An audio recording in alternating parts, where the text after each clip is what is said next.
BQ fam, we're back with Tony. I love this segment. Mysticism meets Catholicism. We're talking about some cool stuff today. I didn't know if we'd get into it, but I think we did. Brother man, let's do a quick life update with Tony. Are you getting deployed, homie? As of right now, I don't think so. So you got your way. See. Damn. I think I did, but we'll see. Right on.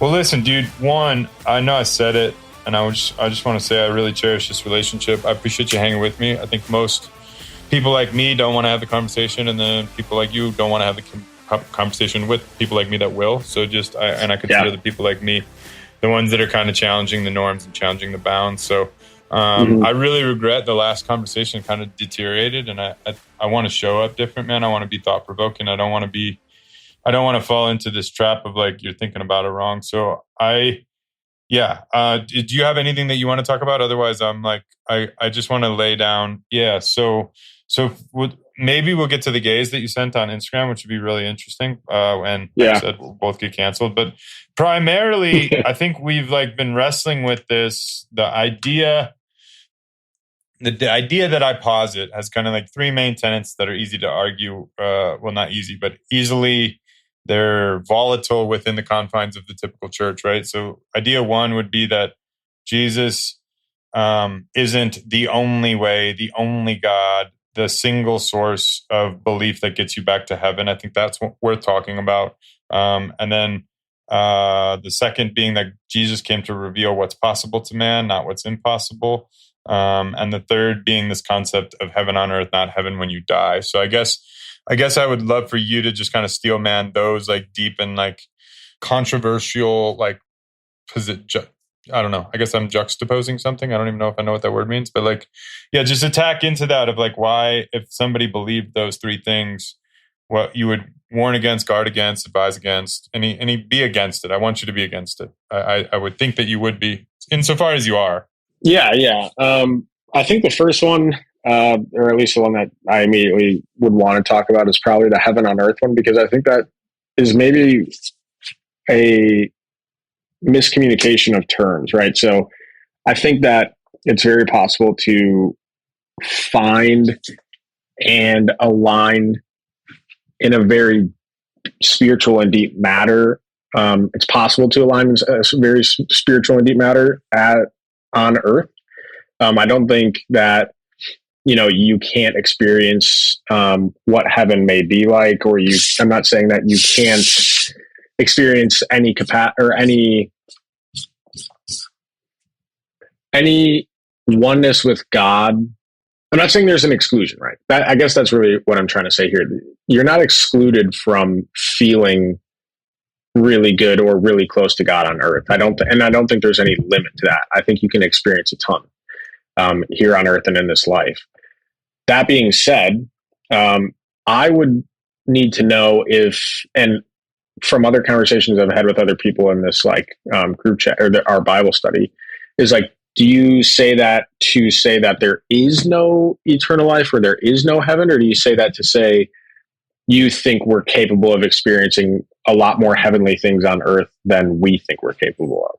Great framework. I think why do I say that? So I think there's all sorts of nuance, but I like to like simplify things. So if there's two camps, right? There's those that believe that in heaven on earth and those that believe there don't, right? There's going to be a far ranging spectrum of like ranges but like in the extreme version, right? We'll go to the extremists, which I don't even subscribe to, but like heaven is a place here and now. And like, I denounce that there's not a place later. That would be the extreme version. I wouldn't go there, but like heaven is now. And then the extreme version on the other side is heaven is absolutely only a place where you go, your spirit goes when you die.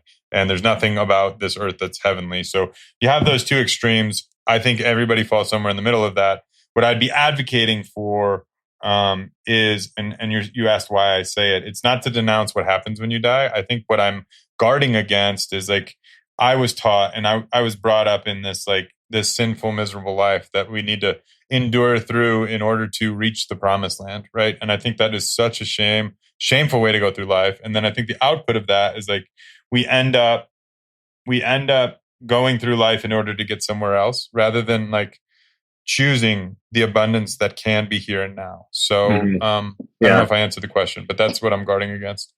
Yeah, no, I mean, I think, again, like, I don't think that I personally would detest that sort of ideology. I think that a lot of people do um, experience very, very close alignment with God here on earth. And like when I say close alignment with God, like I believe that, heaven is a perfect union between our spirit and the spirit of God. So I am talking about like glimpses of heaven there. That being said, I think there are a lot of circumstances in which those who feel like they are experiencing the entirety of heaven on earth, I caution certain people to look at it that directly without incorporating what others on earth may be experiencing at the same moment. Right. So I think that there's a lot of good, and I think people can be in good situations and be experiencing very good things. But I also think it's important to recognize that there is a ton of pain and suffering on earth right now. And we might not be experiencing it, but others are absolutely experiencing it. And I think to say that, I think it's important to make the distinction for anyone listening, that you can experience parts of heaven here, but this is not heaven and this is not full alignment with God. There are still a lot of both spiritual battles that you don't even recognize on a day-to-day basis, or vices that you have that you're so in tune with that you don't even see them as like bad. And I think that I don't think arrogance is the right word, but I think it would be hard, and we've had this conversation, hard for someone to explain to me that they have found heaven completely here on earth. Yeah, so I think point goes to you on the struggling for sure. Like like totally regard that. And then I think then we get lost in definitions, right? And so like let's live out the struggle. Like, so if somebody's like, so I'm like, let's just agree on what we can agree on, like the total perfection, no strife, we'll call it, right? The no strife version of heaven. Like, yeah, I don't think nobody can argue that that's not here. Like, so the total alignment, perfection, that's heaven. And then I would, so we're good there. But let's speak to, like, we'll talk about that later. And then I'm like, and then, yeah, so I'm good with you there. And then the struggle, I think I'm like, yeah, I want to just like, yeah, I think there's a lot of struggle and people get stuck in struggle, but I think like the ability to align oneself with the divine overcomes any earthly and worldly struggle. And it can be ascertained in any climb and place if only we seek to it, right? And so we're just gonna call, so what I'm gonna do is just definitionally, like, total perfection equals heaven. We're going to reserve heaven for where you go when you die, so that we stay within the orthodoxy. Like, your spirit goes to some, like, let's just say that's a future. And then, like, let's just call this euphoria. Like, and I'm going to call euphoria the state of being in which you're in like total alignment with the divine. Like, you're good. And this isn't excluded for people that are financially well off. I think the Bible tells us, like, you're going to have a harder time with this euphoric state because you're stuck on money, right? This is probably easier to find for somebody that doesn't have a lot, that like exists in a world where there is a lot of trouble. But so I think the only thing I'd like to say is, like, I think those of us privileged with resources that are not akin to, I think the more resources you have, the harder euphoria and ultimate heaven are. But let's talk about you. Let's just stay in this euphoric state of being where you feel in line with your creator. You feel his presence. You feel yoked. You feel motivated. Like, you love life. Loving life would be like this euphoric state. And it's like, it's a fleeting moment. Like, one day's good, one day's bad. But like this, they call it the flow state, whatever that is. So like, this euphoric place is ascertainable to all. And I think those of us that have found some of it, like, I'm going to call it at least some of the kingdom of heaven. We're not going to get into that. Like some of this eternal divinity, right? Is like we owe it to the world to try to go and like help others to find it. And maybe that is bringing water to a well that it doesn't have it, or, to go into the dark and broken places to restore it. And like, I think the hardest place to find it is going to be at the top of the food chain.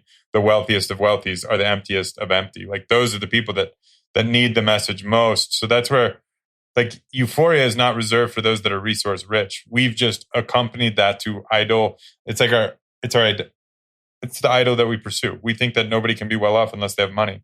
I argue it's the opposite. It's those that don't care about money that have the best access to this. So yeah, absolutely. I mean, that's evident in the statistics as well. Like when you look at well-developed countries, and we'll just use America as a microcosm for all well-developed first world countries. It's like we have some of the most unhappy people in the world, and a lot of third world countries have some of the most fulfilled, happy people as long as they're religious. So I think that's pretty apparent in some statistics that you can look at too. So yeah, I think we should listen loudly to that. You know what I mean? That should be like that should be the beat of the drum. It's like, wait a minute, we have all this money and we're not happy. What are we doing? Because we're not doing it right. Right. We're just not doing it right.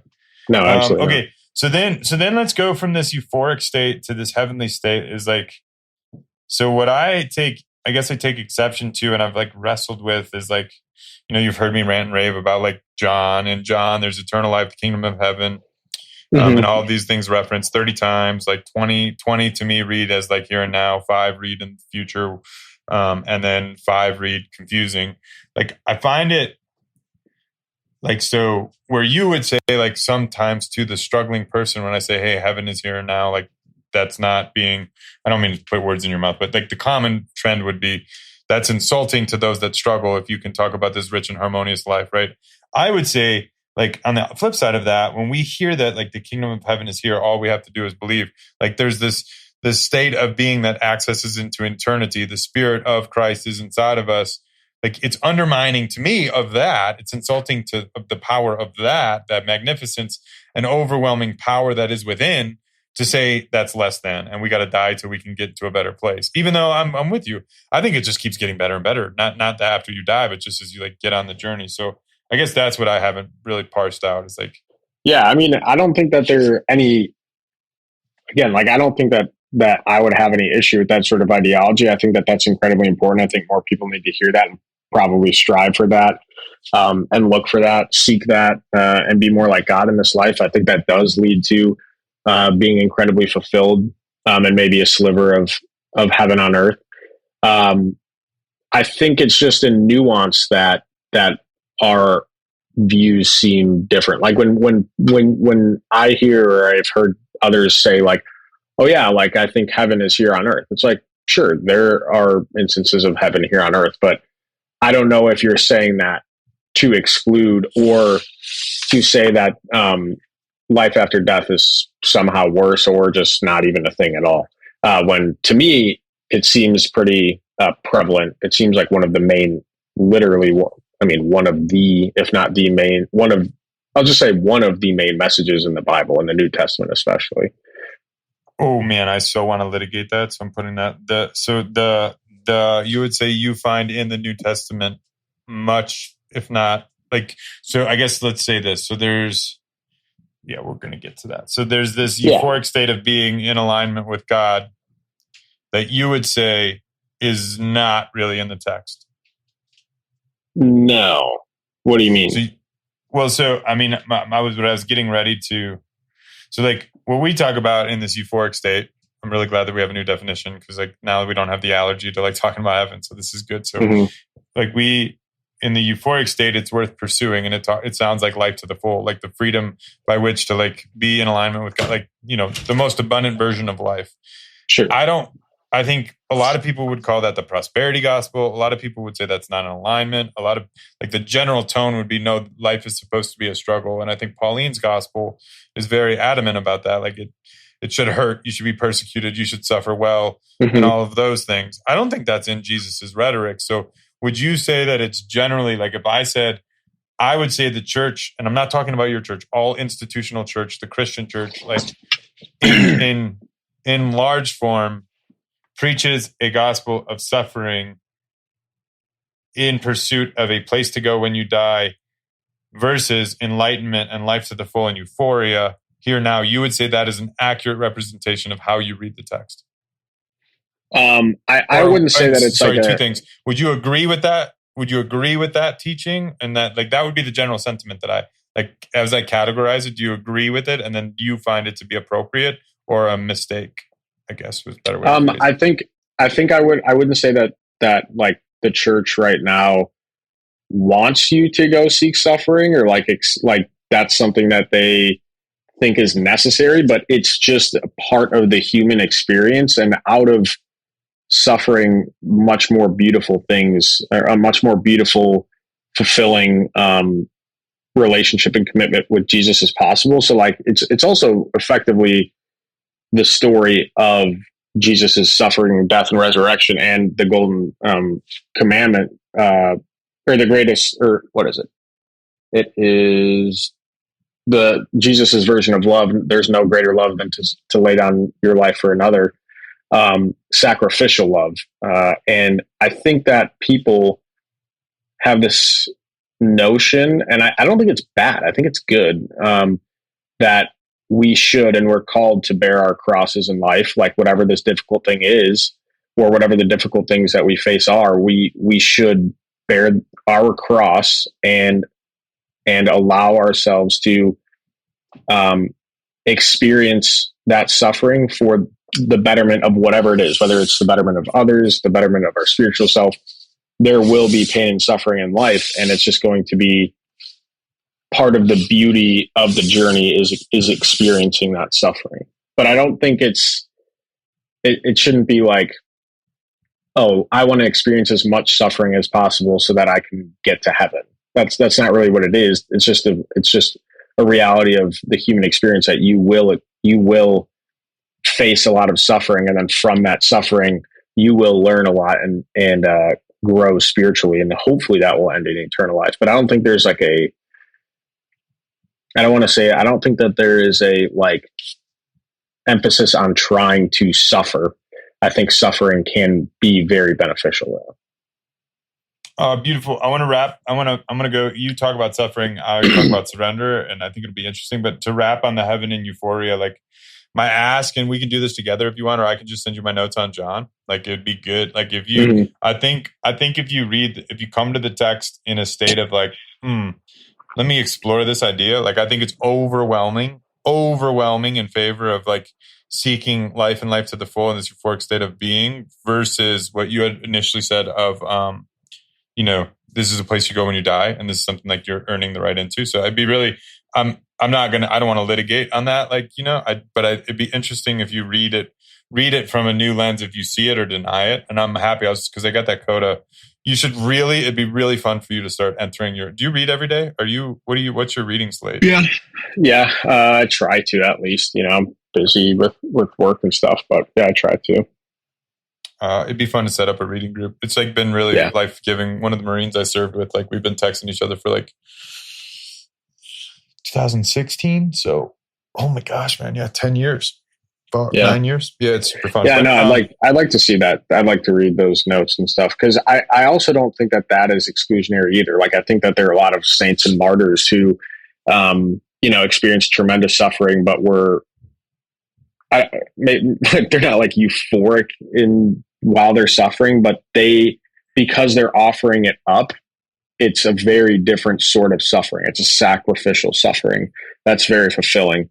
And I think that's probably more akin to what you're referencing. And I think that's totally fine.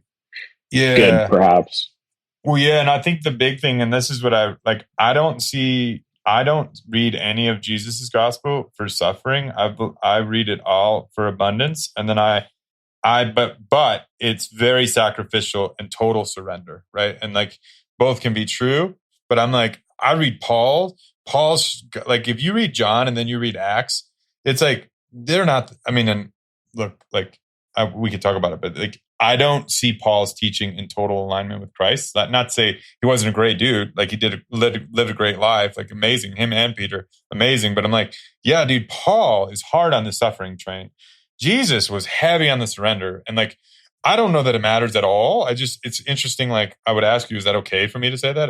Is it okay to read the text and say, I don't know that I agree with, this is a great point. I don't know that I agree with Paul's teaching, but before we do that is like, I want to just go like, definitely we're in lockstep. Like suffering is where iron sharpens iron. Like when it hurts, when it's painful, when you go through something to get somewhere, like I've been forged in all of my worst moments. All of them have like built me. And like, so I think it's very important that we embrace struggle and strife, but not to equate it with like, oh, well, we can't have heaven and earth. It's like, these are all opportunities for us to like grow out of and like seek a deeper meaning of life. But I guess if I said, you say suffering, I say surrender and sacrifice, like, do we have any air gaps between us? I don't think there has to be a struggle. I do think there has to be total surrender. Like you have to surrender all things that which distract you in order for you to find this. And that's like very, very all the way up to your wife, right? You need to surrender that to the Lord and to like, that's just like the most meaningful things in your life. Like anything you can't surrender becomes an idol, right? And then it detracts you from alignment.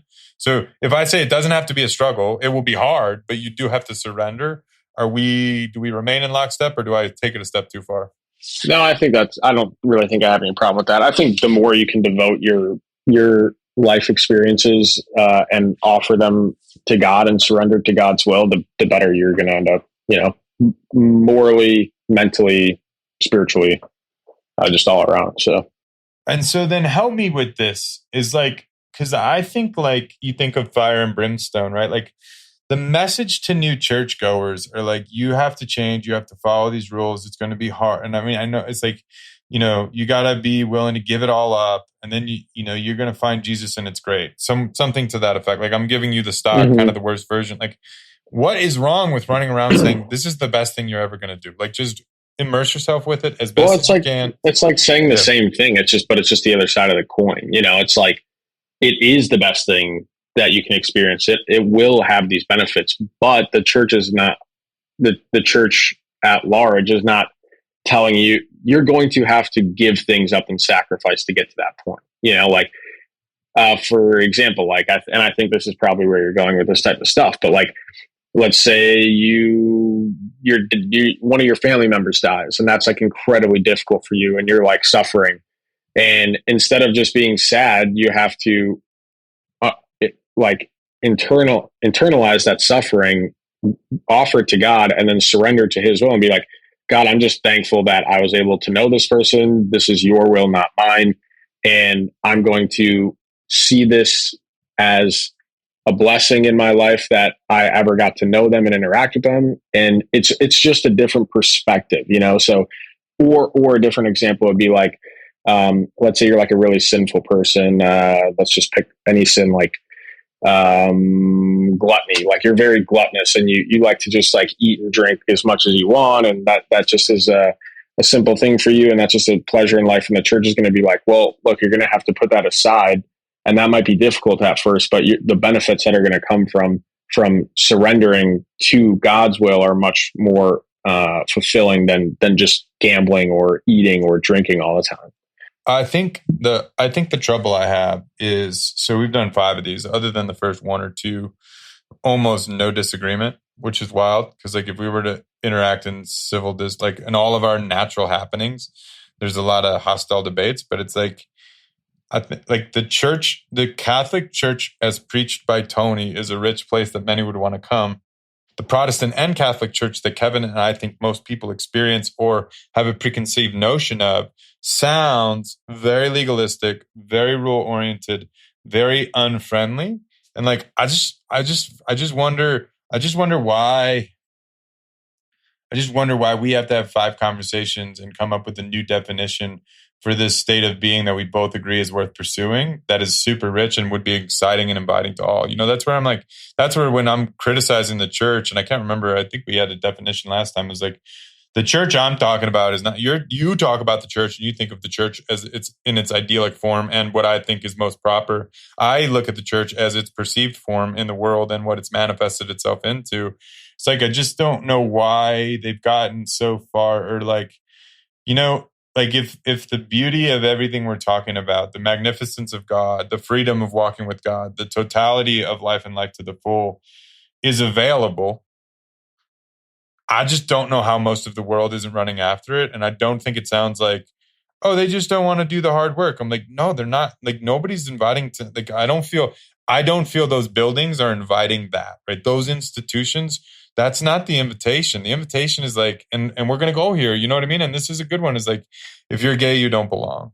Like, I know it's not said that way, Tony. I understand that. I'm speaking to the church, but that's what the rhetoric is like, this is why we don't fly an LGBTQ flag. And it's like, the fuck are you doing? You want to make a home for them, or you want to make a place where they feel alienated and the opposite of love, you know? And that's so my response to at least like flying a pride flag above a church would be like, would you be like, okay, we're also going to fly like the Prize Picks app flag, you know, like a gambling flag, and then we'll put like a strip club flag up, and then we'll put like all of these other sins up, and then it's just like, yeah, and then it's just like, we're flying the flag of all the sins, like, you're all well, you know, it's just because it's what would that do though? What would that do? And the one you didn't say is like the terrorist flag. Like, we fly it and we say, come and see.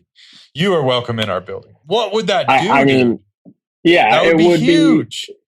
It would be interesting, but I don't think the message would be. The message, I don't think, would come across the way that we were explaining it. I think it would come across like, we're cool with this stuff, instead of it's just like, you're welcome. The risk would be the perception would be wrong, which, let's just be clear, the perception is wrong right now. Because the perception, I mean, I know you're not going to give me this nod, but I can tell you the perception of Gen Pop, people that are not going to church, if you paint my version of the pitch and the worst version of the pitch, I believe overwhelming, and we're going to do this someday when we have an audience. It's like, and I'm actually, F it, I'm going to do it on LinkedIn. Hold me accountable. Send me a text if you don't see it, but I'm going to put it out there. What is your perception of the church? You get one of two options: a loving home to explore spirituality and become awake and live life to the full, or a fire and brimstone building for which you will be condemned, judged, and victimized, right? Or something to that effect. Like, overwhelming, I think the latter. And so that's where I'm like, you're right. There's a perception issue. We might wave a Muslim flag at the Catholic Church, and it might sound like these people are blessing killers. But if those killers come and show up, like, dude, it's hard to reject if that's what you're doing. You're like, come and see. You're welcome here. Just, you're not allowed to bring your guns in. And like, hey, you get particularly the gays. You know what I mean? I'm like, dude, bring those people in. Like, don't have inappropriate sex at our altar and like whatever. But like, come worship here. Come seek and find, you know? And like, I think you solve humanity that way. No, I mean, it could be an interesting like way to do it. Maybe if you flew all of them at the same time, but I also think that, how quickly would they turn away if when they came in and they're like, oh, we're like cool with like, you're cool that we're like Muslim and we're here. Muslim's not a good example. You're cool that we're gay, or you're cool that I'm a porn star or whatever, and I'm here, and you guys are affirming that. And then the church would be like, well, we're not affirming it, but you're welcome here, and you're welcome to hear us out, but we're not here to affirm these things. And they'd be like, oh, see ya. And they just turn it right around. Yeah, and I think there's just this like, there's like, so we have like this version of, and like, just so you know, to be seen is to be loved, in my opinion, in some form. And like, there's varying levels of love, but I'm doing this not from a loving standpoint. I'm doing this from a, like, so we have recognition, we have acceptance, we have tolerance, and then we have like endorsement, right? And like, I find us to be erring on the side of like recognizing but denying, right? Like recognizing like, you're gay, no, you think you're gay, right? Or you struggle with addiction, no, you think, and it's like, I just find us, if we were like to flip this to tolerance and like endorsement, like I think endorsement is where I'm with you. I would draw the line. Like, it is not okay to be a radical Islamist that is killing people.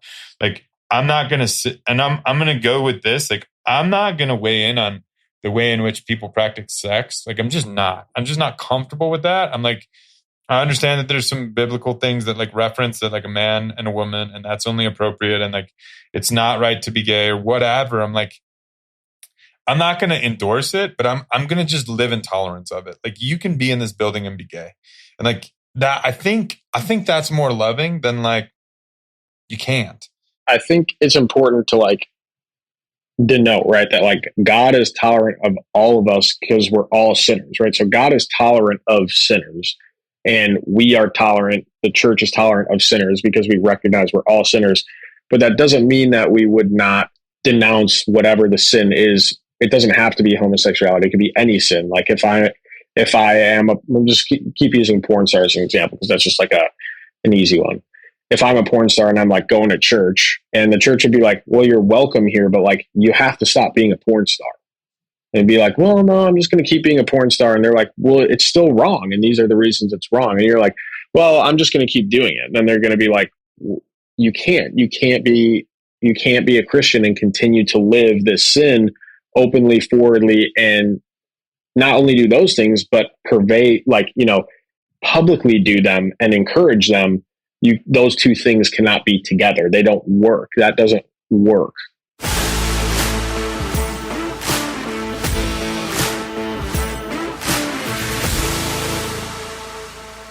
Two things you said, and I think you're right to move us from gays to porn, because porn is a much easier one. Like porn is rampant and more all-encompassing, and to me far more dangerous, right? This is something worth talking about, because I think like porn promotes a lot more evil than like a sexual orientation. So that's good to move us. But well, it just depends on where you, like, I don't know. I see, like, this is where I would get nuanced with that, because that like, to me, that's ranking sin, pitting sin. Well, we're going to get to that. We're going to go worse, but yeah, we'll get there. But let me stay in the camp of let's just say in your world, because I want to make sure this is clear on record. I don't know if being gay is wrong, right, or otherwise in God's eyes. I will not weigh in on that.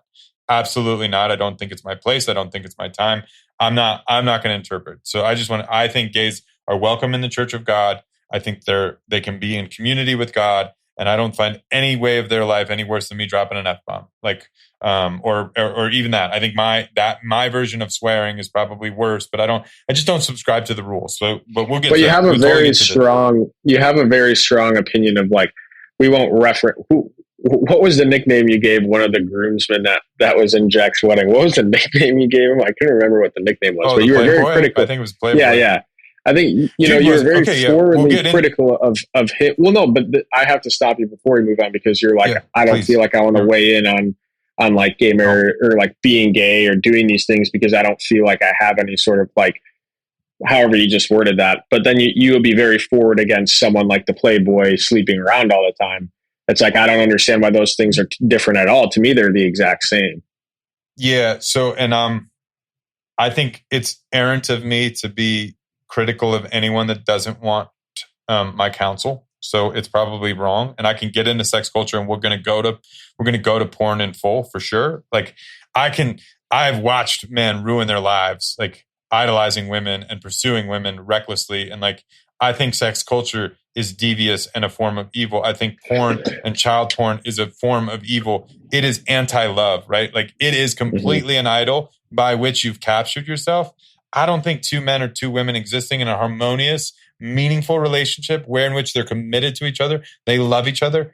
I can't find the evil in it, dog. Like, I would never make fun of anybody or give them a hard time or say, you're not going to find Jesus because you are doing something I wouldn't do with my wiener. Like, it's not my place. There's no evil in it. But you would do that with the Playboy? Yes, very dangerous way of life. Like it, and I do it only because I love him. Right? I'm poking fun because I love him. I was a Playboy. I lived that life. I've experienced that. That, like, we have to understand, you tend to, I believe, you go to the rules.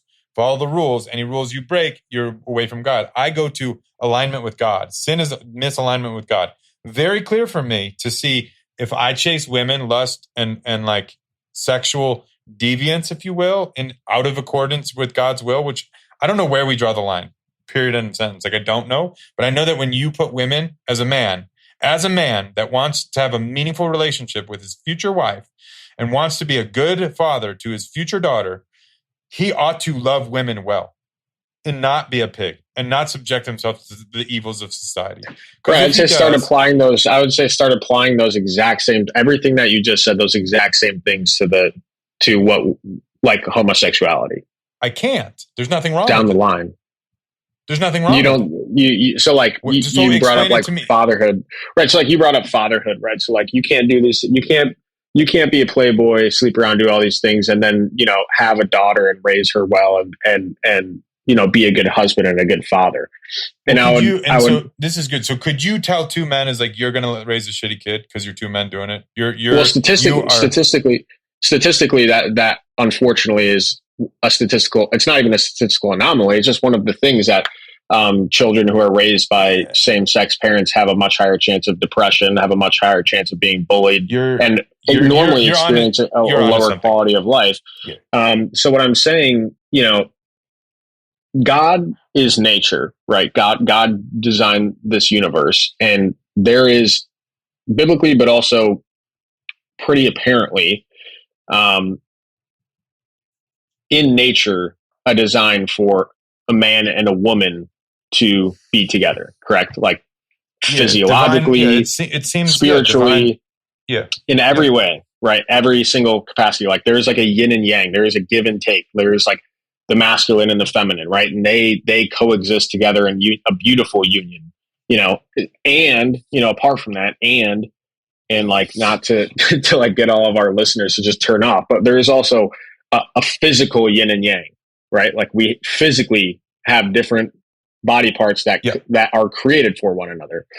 So if you do something that is against nature and against God's design, I don't understand how you could possibly say that then could be any better than, having a playboy sleeping around or whatever. It's the same. It's against God's design and it's against God's nature. And so to me, I don't draw a distinction, but I think they're equally bad. The guys sleeping around and the people, engaging in sexual activity outside of marriage, if they're gay or even if they're married, and that gets into a whole other thing, because the marriage of institution, like,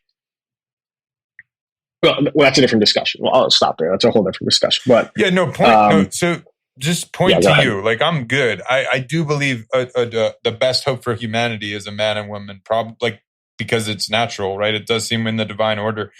I just don't know what to say for people that feel that they're inclined to not do that. Like, and I just find it to be unloving to equate them to a demonstrative being, right? And so here's what I know is Playboys walk. Hold on really quick. It's my turn. Okay. My turn. Yeah. You walk into church and you're a Playboy. Nobody gives a shit. You're not ostracized. If you're gay, it's very openly known you're not supposed to come there. And so, like, I don't. But that's not true. Maybe in certain Protestant churches, but in Catholic churches, it's not accurate. Yeah. So, and I just wouldn't litigate. Just to be clear, I wouldn't litigate. Like, I wouldn't, like, what you're saying is, like, you should be as hard against the gays as you are against the Playboys. One, I'm a leader of men. Like, I don't mean to say, like, I can lead. I know how to live a good life and be a good man. I think I understand masculinity at a great level. I can teach and preach to it. I've never walked a day in a gay man's life. Far be it for me to ever talk shit on him or say anything about him or her. Because one, it's not loving. Two, I'm ignorant. Three, I don't know. And then four, the big one for me is, like, what you're saying is, like, I mean, we agree it's sinful to be angry, right?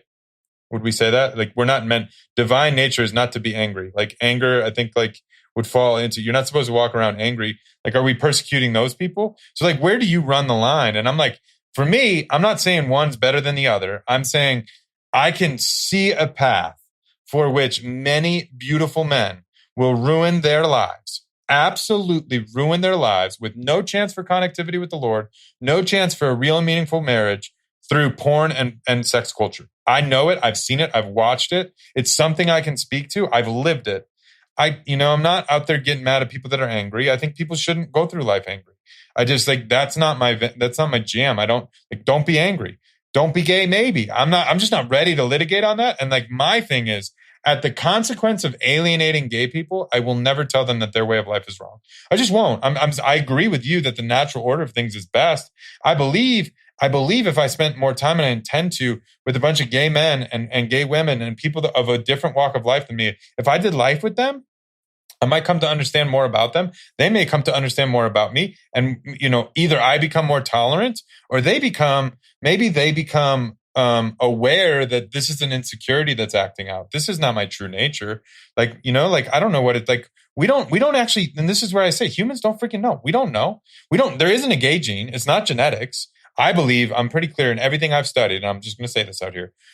If you're a gay man, you had a very strong female presence and not a very strong male presence when you were coming up. Like, I think that's what, like, I think it's a nurture. We're nurturing that into existence, and it becomes a vacuum, a vacancy. And it's like, I don't know that it's wrong. It's just something that generates. So that's all I'm saying. I just wouldn't get excited. And why is that the one, at least from like having this conversation with you, why is that the one thing that it seems like the Bible is pretty clear, and it seems like nature has made it pretty obvious that it would be against God's will, and that's the one sin that you wouldn't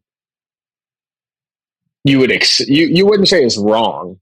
Yeah, when you say it's not that I won't say that it's wrong. Like, I think our persecution of them, the anti-love towards that group of people is stereotypical, man. It's stereotypical, and that is the problem. We're not okay. That's fine. I'm agreeing. Yeah. I'm agreeing with that. I don't disagree with that at all. But what I'm disagreeing with is you saying that you would never condone their way of life because you don't understand it or you don't necessarily think it's bad. And that's what confuses me, because I think someone could then say that about anything. You could be like, well, I never really experienced a porn addiction, so who am I to say porn's that bad? Like, it just like, they experience it, they maybe they were led on to it. Like, they had parents that were okay with it, and it's an anomaly. It's something that they nurtured, and who am I to say it's wrong? I'm not going to tell them it's wrong. And then what's the problem? What's the problem? Let's say there's some people what issue would you have with Christians that are tolerant of people that watch porn? Or me, a Christian that's tolerant of people that are gay. I'm not endorsing it. I'm not denying it. I'm on the spectrum of love. Say that? Say that again. The first part about... You said if I am tolerant of, like, I'm tolerant, and I'm leaning towards, I'm accepting and tolerant of gays. I don't condemn them. And you're saying, well then what if other people were less condemning of other things? And I'd say, well, why is it important that we all condemn others at the same level? It's not condemning others, it's condemning the sin.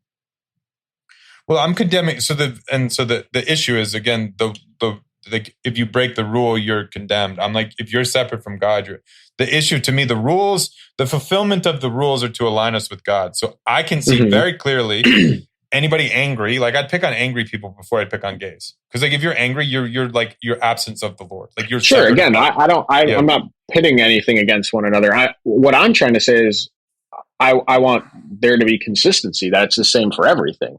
Well, I would say the same thing. Like, if you would get angry at, or you would condemn angry people, you would condemn that sin of wrath, and you would condemn the sin of lust, that ties in with pornography, and you wouldn't condemn this sin because you've never experienced it, the sin of homosexuality. I'm not sure I understand. That's inconsistent. Yeah, I think I'm not explaining it right. I can't find anti-love. I can't find disconnectivity with God in a gay marriage. But what about, like, design, like God's design? It's not, I mean, that's like where I don't know God. Like, we don't know God. Like, I think God lives in us. I think God is all around. God abounds, right? I wouldn't, and this is where you don't like when I do this, because I get to retreat to it. But the less we know, the better. So I don't know what God does. And I'll give it to you this way. Like, all through the Bible, there are men with multiple wives. There's incest. There's all sorts of wild ass shit. So of course, I don't know that's humanity. That's humanity. But I mean that they're figures too. They're meaningful figures, right? Like, and we all through, like, Jesus didn't have a wife. I've heard that he did have a wife. I mean, Paul said, don't have a wife. So at what point are we going to litigate the natural order of things? We know that humans can't procreate if we don't have sex. That's about it. From there, I think man was created to be with one woman. I'm not intolerant of multiple wives. I don't see any text that tells me I should be. I'm not proponent of it. So you don't see any text that tells you shouldn't? Not clearly. No, I do see a church institution that would say absolutely not. I don't know. I'm not ready to litigate it, because so what I litigate, so what you're saying is, why are you applying different standards? When I see something that will clearly separate somebody from their divine self, I'm going to fight it. I'm like, dude, you just don't even, like, I'm doing life with somebody right now. You don't think polygamy would clearly separate someone from God?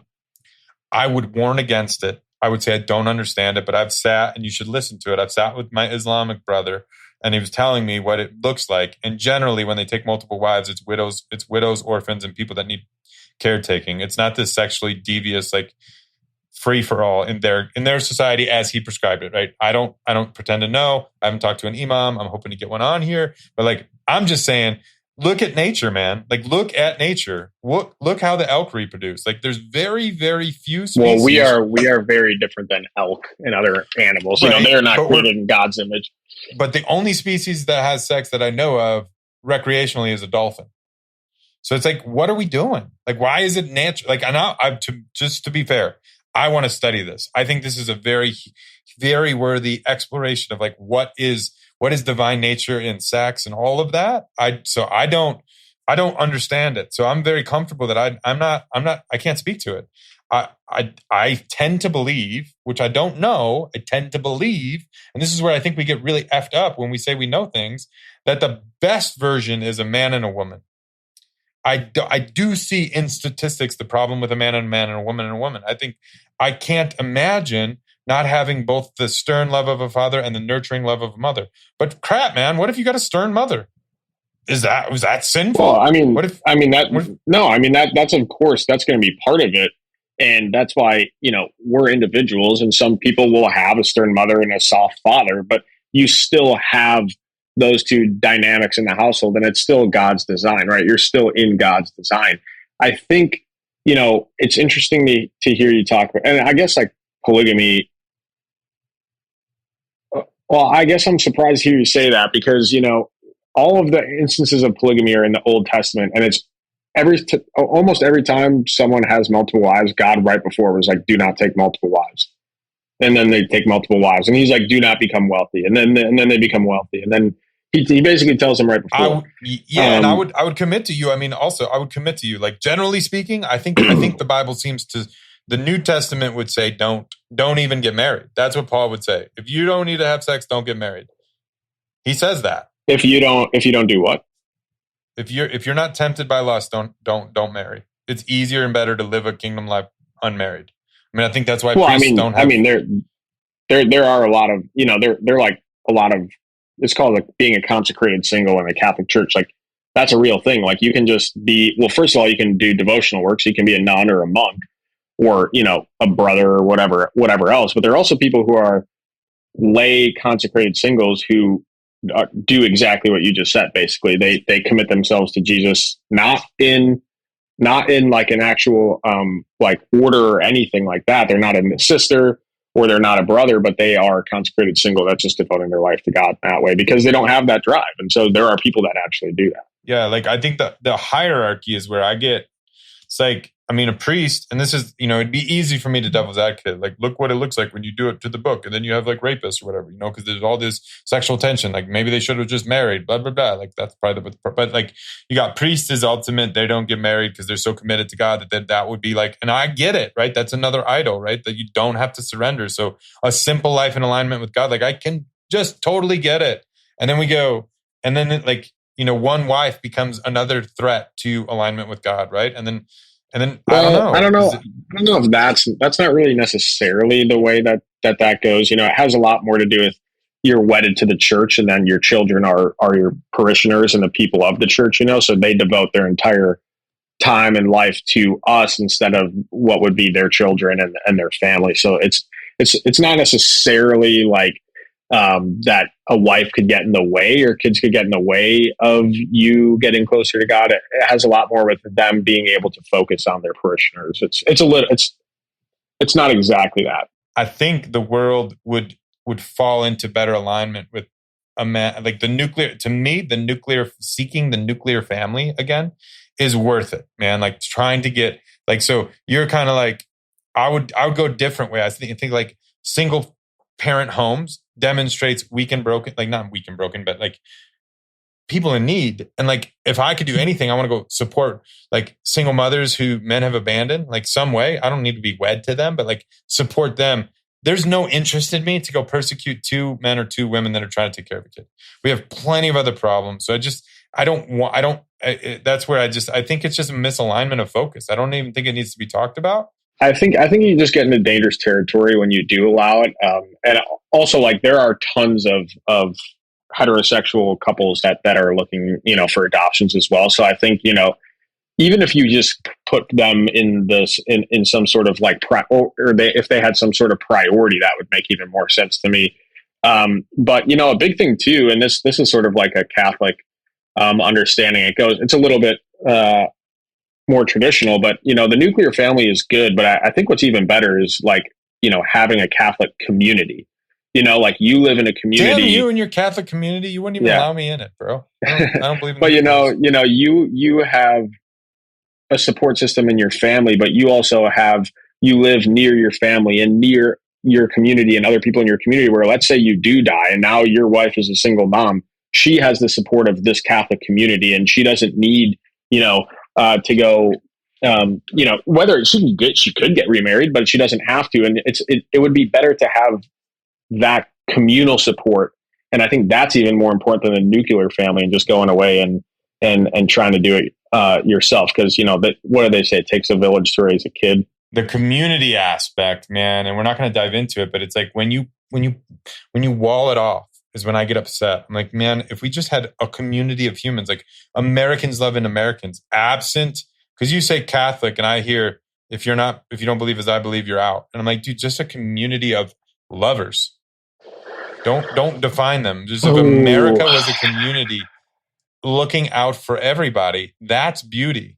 That's harmony. Yeah. That is good. But the problem, I think a lot of values could be lost. Like for me, and this is kind of where like maybe there would be like a little bit of a distinction, but like I want my kids to entertain and learn and come to understand like not only what I understand is moral, but also like my religious beliefs. And the idea that I would far prefer living around other Catholics who entertain and understand my religious convictions and my moral convictions, vice having a ton of loving people who some of them are like, well, you could also be gay and have kids and like there's no big deal about like I want them to have my I don't think there's any problem with what you're saying, but I also think it is important to uphold your religious and moral convictions. I think that is important as well. And I'm sure that's the perspective of me as a Catholic, but I think people who are Muslim have that perspective and they demonstrate that. Obviously they live together and do those things, live in close proximity with one another and have community. I think Jewish people do that. A lot of religions do that. And so I don't think that's like a taboo thing to say. I think it's an important, and I don't fault them for doing that either. But I do think that, yes, it's important. And like, we should all love one another and we should be a community in that sense. But there is obviously a nuance between our belief systems. And I want my kids to at least have the ability to be raised under my belief system. But I'm going to park it because we're going to talk about communities, and I think it's cool. I just think it's do you tolerate their communities as good, or do you say, well, the Muslims and the Jews that have these strong communities of shared ideologies, are you tolerant? Are you accepting of them as truth, or you would just say they're like they have been lied to and they're errant? Well, as truth, I would say they're not, obviously I'm a Catholic. I think that we have the fullness of the truth in the church. So I think that they have parts of the truth. I think other Christian denominations have parts of the truth. But I wouldn't say that, Judaism or Islam has the fullness of truth in the way that the church does. And I think that's evident in certain teachings, primarily to me are the ones like who can be saved. Like, is it hardline you need to be Muslim to go to Muslim heaven? Yes. Is it hardline that you need to be Jewish to go to Jewish heaven? Yes. Is it hardline that you need to be Catholic to go to Catholic heaven? No. And so that's a big one for me. But, who's really the most accepting and most loving? But am I understanding and tolerant of them having their own communities? Sure. Does that mean that I need to subscribe to their values and customs and traditions? Absolutely not. And I mean, that's why I'd like to have my own as well. Anybody that doesn't believe as you believe is not allowed in. You would not want to live in. No, that's not true. I mean, they don't have to believe, I don't even think Allison believes everything I believe. I don't even think my dad believes everything I believe. Generally they have to subscribe to your ideology. It's like let's just pretend though, like You have your I think ideal that would be, community and you build I it. think that would be best. I think that would be best. I'm not saying that you couldn't have any other ideas. So now elevate that community. How do more people come in? How do they see this community and participate in this community? If the gate to entry is, how do you welcome them in? It's the same as I would argue. It's the exact same as entering the church at large, right? So, like, we try to evangelize. We tell them what we believe the truth is. We tell them the truths of Jesus Christ and His teachings, and from that, it's basically the reason that we're having this podcast, to do it the same way, right? Put out what we believe, explain what our fundamental tenets of morality are, and religiosity and spirituality are, and then allow them to recognize the fruits of that and join it that way. Because there are a lot of Catholic converts. There's some cradle Catholics, like I'm a cradle Catholic, and there are a lot of cradle Catholics, but there are also are a lot of converts, and a lot of converts today. We have more converts than we've ever had. I think in the 20th century, there's a huge spike in converts to Catholicism. So, yeah, I mean, I think it's in this way. It's in the way that we're doing it right now. So, and I will park us after this, because like I think the fullness of community, but like that's my jam. Like everything we're talking about right now is where I get my heckles up. Just so you know, it's like when we start drawing walls. So I think I was using your community as a parable, right? So like, but like let's start with your ideal community is a bunch of the people that believe in the same things, right? That share values. I think that makes sense. Like that's for sure. That's a nation. That's a nation, yeah. By the way. Yeah, well, it used to be a nation, but I don't think we share values anymore, because I don't think we know what our values are. No, I know. That's why the nation's kind of eroding. But yeah, we're coming for it. The reckoning is coming. You heard it here first. But we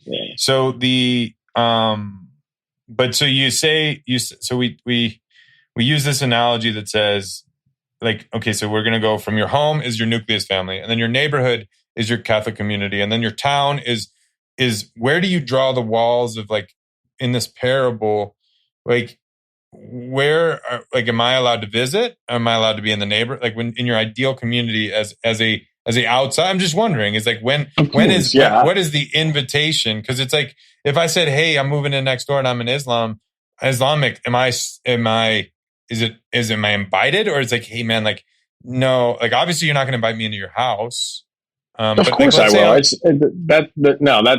think, we're like reducing it down to like too much of like a hypothetical, like, first of all, it's never going to happen the way I'm saying it. But realistically, what I'm saying is the community, as in like the community generally, right? Like, my kids will go to Catholic schools. Like, I would like to live in an area where there are a decent amount of Catholics, Christians.